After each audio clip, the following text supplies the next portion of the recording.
Kita sebagai hamba Allah selalu berada di antara dua perasaan yang selalu menghantui kita atau selalu hadir di dalam hati kita. Perasaan takut. Yang kedua, perasaan penuh harap. Kita selalu takut jangan sampai kita ini termasuk hamba yang tidak dianggap kesalahan. Jangan sampai kita ini dianggap hamba yang lalai dari perintahnya. Jangan sampai amal ibadah kita ini banyak kekurangannya sehingga tidak diterima oleh Allah. Yang kedua, kita selalu dibarengi dengan perasaan harap. Kita tahu Allah Maha Pengampun, Allah Maha Penyayang, Allah karunia-Nya sangat luas. Maka kita selalu berharap ampunannya, rahmatnya, dan kasih sayangnya. Dua sifat ini namanya dalam ilmu tasawuf namanya ar-raja wal khauf. Ar-raja itu harapan kita kepada Allah, tidak ada batasnya. Kemudian al-khauf itu rasa takut yang selalu menjadi kontrol kepada kita agar kita tidak lalai terhadap perintahnya, kontrol agar kita tidak terjerumus dalam durhaka kepadanya. Oleh karena itu dalam doa yang selalu kita baca, doa sapu jagat, kita minta Rabbana atina fid dunya hasanah. Ya Allah, berikan kami kebahagiaan, kebaikan di dunia. Wa fil akhirati hasanah, di akhirat hasanah. Itu namanya raja. Harapan kita kepada Allah, baik di dunia baik di akhirat. Tapi kita juga barengi dengan perasaan takut. Wa qina azabannar. Ya Allah, jangan kasihan, jauhkan saya daripada azab neraka. Jadi kita minta dengan harapan yang penuh, tapi kita juga takut jangan sampai dimasukkan ke dalam neraka.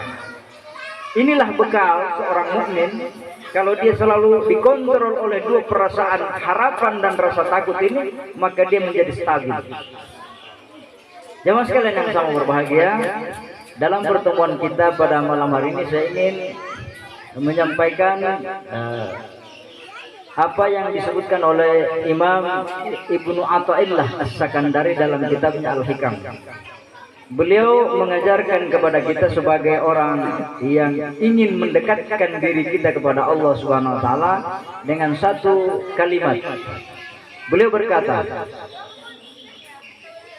alamatul i'timadi 'alal 'amali nuqsanur raja'i 'inda wujudiz zalal. Tanda bahwa seorang hamba itu bersandar pada amal ibadahnya, berkurangnya harapannya kepada Tuhan ketika dia melakukan kesalahan atau dia menemukan kegagalan.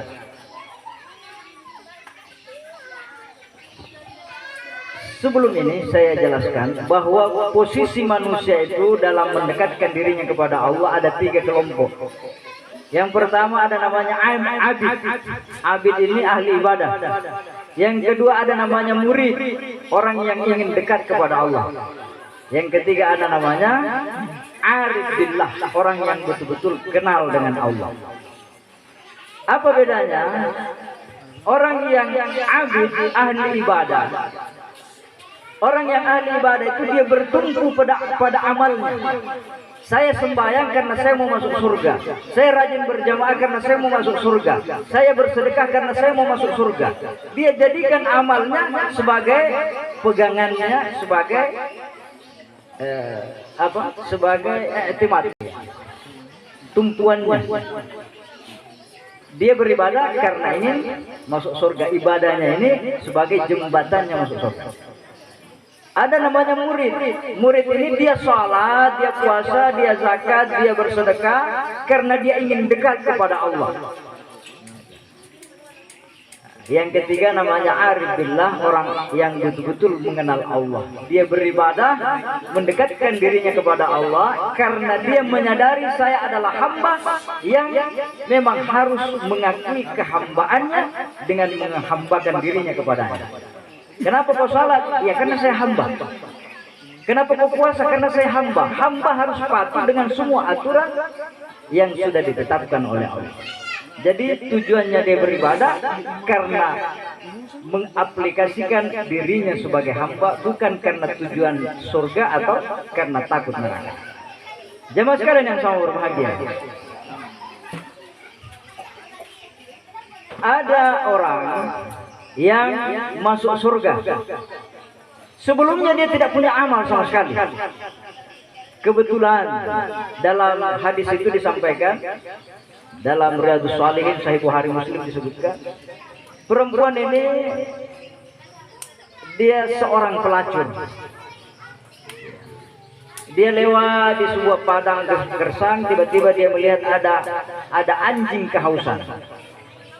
Dia turun ke sumur, dia minum, kemudian dia naik ke atas dan dia beri minum anjing itu. Allah ampuni dosanya, dengan rahmatnya akhirnya dia masuk ke dalam surganya Allah SWT. Padahal sebelumnya dia wanita pelacur. Sebaliknya, dakhalat imra'atun an-nara bihirratin amsakat. Ada perempuan, dia perempuan bukan perempuan baik-baik, tapi dia masuk neraka gara-gara apa? Dia mengurung kucing dan kucing itu tidak diberi makan dan mati kelaparan. Allah murka dan dia masuk ke dalam neraka. Ini sesuatu kelihatannya sepele. Kok bisa masuk surga, kok bisa masuk neraka? Jamaah sekalian yang sama berbahagia. Oleh karena itu kata Nabi, jangan kita bersandar pada amal kita. La yudkhila ahadukum jannata amaluhu. Tidak akan memasukkan ke dalam surga seseorang amalnya. Ya. Mengapa? Kita, apapun yang ada pada diri kita, mulai kita lahir sampai kita meninggal dunia nanti, semuanya semata-mata pemberian dari Allah SWT. Ada orang yang saleh, ketika dia meninggal dunia, dia bertanya, ya Allah, masukkan saya ke dalam surga dengan amalku. Ma'wangi Allah Ta'ala, nah ditimbangi deh. Ma'wangi ya ditimbangi.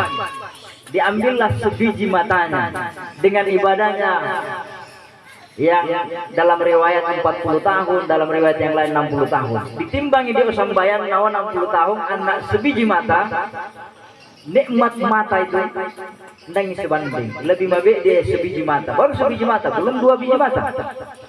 Mau yang Allah Ta'ala pertama di neraka karena dia mau masuk surga dengan amalnya. Sebaliknya, ada seorang saleh, dia meninggal dunia. Allah bertanya kepadanya, wahai hamba, kau datang menghadap kepadaku, kau bawa apa? Kau datang dengan apa? Hamba itu berkata, ya Allah, saya hanyalah seorang hamba. Seorang hamba dalam hakikatnya tidak memiliki apa-apa.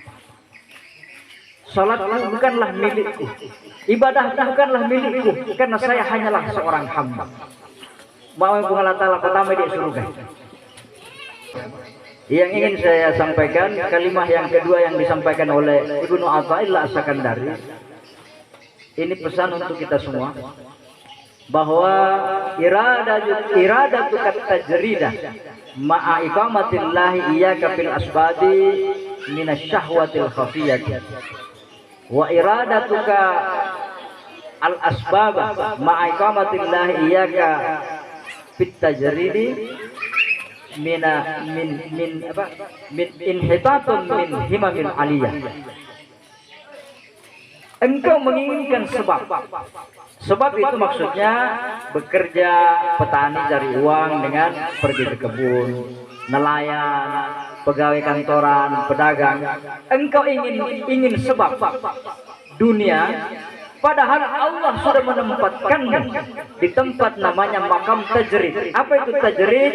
Tajrid itu Anda tidak perlu lagi bekerja. Dia mau wande, dia mau pakai masih sekolah anakmu, dia mau belanja bayimu. Sebenarnya engkau sudah, biar tidak kerja keras, dia mau. Tapi engkau ingin lebih, maka engkau cari sebab terus. Ini apa kata Ibnu Athaillah, minasyahwatil khafiyah, termasuk daripada nafsu yang tersembunyi. Saya kasih gambaran. Rasulullah jadi pedagang sampai usia 35 tahun. Setelah 35 tahun ke 40 dia mulai bertahan di Gua Hira selama 5 tahun. Setelah 40 tahun, kemudian Nabi fokus berdakwah menyampaikan agama Islam. Kenapa? Karena dia sudah dari makam asbab pindah kepada makam tajrid. Nabi piara kambing, Nabi pedagang, tapi pada usia pada saat itu namanya makam asbab. Mau bumi tahu orang tua kita, Pak Dusu, mau anda milamba di umanna, mandi tuandi, masih sekolah tuandi anak-anak. Tapi mau anak panrasa lawena si mata terlambat mau dari jama anda mau yang kesempatan nama ngaji, anda mau dia kesempatan silaturahmi, si mata lino terus mau dikira pena toba. Kapan pi waktumu kau gunakan untuk dekat kepada Allah? Seperti Ku Haji asetnya di mana-mana. Ya, dah mau setengah mati Ku Haji. Demban di mau karyawan, perbaiki. Anda sudah naik makam. Beda dulu, mau anda nggak jama, ya apa nanti benemu, apa nanti anaknya. Banyak orang dia tidak sadar. Itu namanya minasyahwatil khafiyah, nafsu yang tersembunyi. Kelihatannya ibadah, tapi engkau didorong oleh nafsu bukan karena ingin mencapai ridha Allah. Tanda pengalat ta'ala, nafsumu tinggi. Jadi hati-hati jamaah sekalian yang sama berbahagia. Kita terutama orang-orang tua selalu saya sampaikan, iya, damu semata lama di rumah. Paco ini ibadah ta, ya kan nak bandi mau diande. Iya, mirabu itu pangkamu. Lamba bong Morwali, lamba bong Kalimantan. Nene po ay lamba bong Kalimantan mambuayan. Kita turun derajat. Itu pesannya Ibnu Athaillah As-Sakandari, bagaimana kita seorang hamba mengetahui posisi kita. Bahwa seharusnya kita sudah beristirahat, tidak terlalu sibuk dengan usaha-usaha yang berupa duniawi, tapi kita fokus dengan ukhrawi. Sebaliknya, orang yang masih bertanggung jawab, maka dia sibuk dengan asbab, cari dunia, tetapi tidak lupa punya waktu-waktu tertentu untuk dia gunakan mendekatkan dirinya kepada Allah SWT.